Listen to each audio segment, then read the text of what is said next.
Hello everyone. जैसा मैंने कहा था ना कि अब पहले कुछ पढ़ाऊंगा, उसके बाद इरोडो का क्वेश्चन करूंगा। तो उसी के तहत एक बड़ी फेमस सी चीज लेके आया हूं, बहुत बार यूज होगी मैकेनिक्स में, सर्कुलर मोशन में, आ, फिर उसके बाद इलेक्ट्रोस्टैटिक्स में, फिर मैग्नेटिक फील्ड में रखी हुई रिंग, फिर सरफेस टेंशन में। इस चीज का बहुत यूज होता है। क्या करते हैं लोग लोग एक रिंग को ना रख देते हैं ऐसी जगह पर जहां पर इस रिंग पर रेडियल डायरेक्शन में यूनिफॉर्मली डिस्ट्रीब्यूटेड फोर्स लगता है।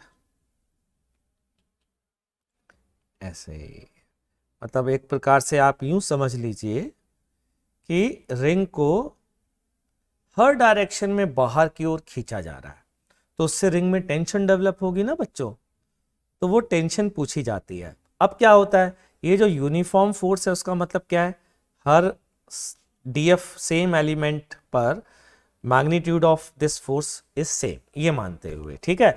और हमसे टेंशन पूछा जाता है, इसकी जरूरत बहुत जगह पड़ेगी। बस डीएफ की क्वालिटी अलग हो जाएगी, मतलब डीएफ अलग हो जाएगा। जैसे कि सर्कुलर मोशन में ये सेंट्रीफ्यूगल हो जाएगा in the frame of ring, electrostats में ये इलेक्ट्रोस्टैटिक फोर्स हो सकता है, मैग्नेटिज्म में ये मैग्नेटिक फोर्स हो सकता है, सरफेस टेंशन में force due to surface tension हो सकता है। तो अलग अलग जगह पर ये अलग अलग तरीके से हो सकता है। कुल मिलाकर के टेंशन बहुत बार पूछी जाती है, तो मैं इसके बहुत सारे मेथड बताता हूं। अभी तो टाइम नहीं है मेरे पास कि मैं सारे मेथड एक्सप्लेन करूं, और आप भी बोर हो जाएंगे, इतना लंबा वीडियो बन जाएगा। अभी फिलहाल एक मेथड बताने जा रहा हूं, और उससे फायदा ये होगा कि आपके दिमाग में एक पिक्चर सी बैठ जाएगी और आप हमेशा फटाफट आंसर निकाल पाओगे ऐसे क्वेश्चन का। क्या साहब, देखना जरा ध्यान से। बच्चों मैंने क्या किया, एक छोटा सा एलिमेंट लिया, इस रिंग का एक छोटा सा एलिमेंट लिया, और वो छोटा सा ना बना करके उसको जूम करके बना रहा हूं, बड़ा बना रहा हूं। ये एलिमेंट ना बच्चों अपने सेंटर पर, मतलब रिंग के सेंटर पर डी थीटा एंगल बना रहा है, ठीक। और इसकी लेंथ है डीएल, मान लेते हैं। रेडियस रिंग की आर है। अब इस पर फोर्स बाहर की ओर बच्चों क्या लग रहा है, इस पर बाहर की ओर फोर्स लग रहा है डीएफ, डीएफ फोर्स इस पर लग रहा है, ठीक। अब ये बताओ, ये डीएफ जो इस पर बाहर की ओर लग रहा है बच्चों, उसके कारण से ये एलिमेंट टूट करके बाहर क्यों नहीं जा रहा है। यहां देख लो, अगर ये डीएफ इस पर लग रहा है तो ये बाहर निकल क्यों नहीं रहा है। कुछ समझ में आया क्यों निकल रहा है, क्योंकि ये स्ट्रिंग से जुड़ा हुआ है बच्चों। तो इस पर स्ट्रिंग का फोर्स, टेंशन फोर्स जो है ना, उसका ये वाला जो कंपोनेंट है ना, ये वाला, ये इसको बाहर जाने नहीं दे रहा, ठीक। अच्छा, तो ये एंगल कितना होगा जरा देखो तो सही। ये एंगल और ये एंगल बराबर होंगे, ये डी थीटा बाई टू है, तो ये एंगल भी डी थीटा बाई टू होगा कि नहीं होगा। ऐसे ही उस साइड वाला भी आ जाएगा। अच्छा, तो ये कंपोनेंट की वैल्यू बोलो फटाफट। तो मैं बोलता हूँ, ध्यान से सुनना, ये एंगल भी डी थीटा बाई टू। तो टी के दो कंपोनेंट, एक हॉरिजॉन्टल वाला यहां से देखने पर, और एक नीचे वाला डीएफ के अपोजिट वाला। अच्छा बच्चों, डीएफ के अपोजिट वाला क्या होगा, क्या मैं कह सकता हूं DF sine D theta by two, ठीक, नीचे की ओर। तो इधर भी DF sine D theta by two. तो टोटल फोर्स कितना हुआ, 2t sine D theta by two नीचे की ओर। ये बैलेंस कर रहा है बच्चों डीएफ को। डी थीटा बाई टू बहुत छोटा है, और ये तो आपने पढ़ ही लिया है साइन के फंक्शन के लिए कि अगर ये बहुत छोटा है तो ये ऐसा आएगा, ये कैंसिल। यहां से t की value D F by D theta, या मैं तो कहता हूं D F by D theta ना लिख करके सीधा यहां पर अब आप इंटीग्रेट कर दो। इंटीग्रेशन में थोड़ा सावधान रहना होगा भाई। टी डी थीटा बराबर डी एफ, टेंशन यूनिफॉर्म है स्ट्रिंग में, ये मानते हुए मैंने इसको इंटीग्रेट किया। ध्यान से सुनना, ये डीएफ में वेक्टर का सिंबल नहीं है यहां पर, ये डीएफ मैग्नीट्यूड है। तो पता है क्या आएगा, ये आएगा टेंशन बराबर scalar summation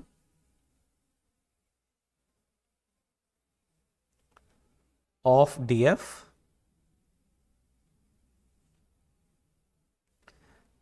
divided by D theta का समेशन बोलिए 2 पाई।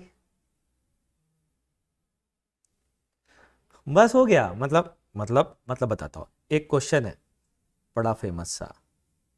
ये रिंग है, इसका मास है m, रेडियस है r, और ये ओमेगा एंगुलर वेलोसिटी से घूम रही है। हमसे पूछा गया इसमें टेंशन कितनी होगी, ये पूछा जा रहा है। ठीक है, ध्यान से सुनना। रिंग के हर एक एलिमेंट पर फोर्स कितना लगेगा, dm into R into omega square, ये लगेगा, और ये यूनिफॉर्म डिस्ट्रीब्यूटेड है। जरा इसका स्केलर समेशन बोलो क्या होगा। आर तो सेम रहेगा, ओमेगा स्क्वायर सेम रहेगा, डीएम का इंटीग्रेशन क्या आ जाएगा, M are omega square divided by 2 pi. This is the answer. खत्म हो गया, बस इतना ही था। ठीक, अब आते हैं रोडो के इस क्वेश्चन पर। देख लीजिए क्वेश्चन क्या है। A chain of mass m forming a circle of radius r is slipped on a smooth round cone. तो साहब ये स्मूथ राउंड कोन है,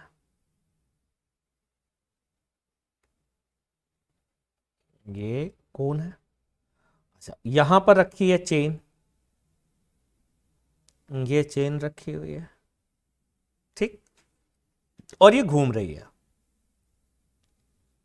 किससे घूम रही है, ओमेगा एंगुलर वेलोसिटी से। फिर से क्वेश्चन वही पूछा गया, टेंशन बताइए साहब कि टेंशन कितना होगा इस रिंग में। ये जो रिंग है ना, इसको रिंग बोलो आप, चेन बोलो, जो बोलना चाहे वो बोलो, इसमें टेंशन बताइए। तो बच्चों मैंने क्या किया, ध्यान से सुनना, वही वाली बात जो अभी थोड़ी देर पहले वो देखी। हमें पता है क्या चाहिए, हमें चाहिए इस रिंग पर, इस रिंग को बाहर निकालो, बाहर से देखो, ये है वो रिंग, है ना। इस रिंग पर लगने वाला हमें एक एलिमेंट पर डीएफ फोर्स की वैल्यू चाहिए। अगर वो पता चल जाए तो उसका स्केलर समीशन अपॉन 2 पाई आंसर होगा। तो देखते हैं डीएफ निकालने के लिए क्या करें। मैंने कहा यार एक बात बताओ, एक सबसे पहले ये एलिमेंट वही वाला ले लो जिसकी बात चल रही है, ये एलिमेंट, ठीक है, ले लिया। इस पर लग रहा होगा डी एन, नॉर्मल लग रहा होगा। फिर इस पर क्या लग रहा होगा, डी एम जी लग रहा होगा। और उसी फ्रेम में जाएं, अगर हम इन रिंग के फ्रेम में, इन फ्रेम ऑफ कोन, कोन, तो क्या मैं कह सकता हूं बाहर की ओर डीएम इंटू ये वाला रेडियस स्मॉल आर, क्योंकि इन्होंने ये दिया है वैसे सर्कल ऑफ रेडियस आर, तो ये radius R into omega square. ये एंगल भी दिया है बच्चों थीटा, तो ये एंगल भी थीटा हो गया। ठीक, अब देख लो हमारा हमें क्या निकालना है, डीएफ निकालना है, मतलब हॉरिजॉन्टल लगने वाला फोर्स। मैं बताता हूं डीएफ क्या होगा बच्चों। डीएफ होगा DM R omega square plus DN cos theta. Check करिए सही बोल रहा हूं कि नहीं। अच्छा चलिए डीएन की वैल्यू निकालने के लिए क्या करें, इन वर्टिकल डायरेक्शन देख लें और क्या करें। वर्टिकल डायरेक्शन में क्या मैं कह सकता हूं D N sine theta D M into G के बराबर होगा।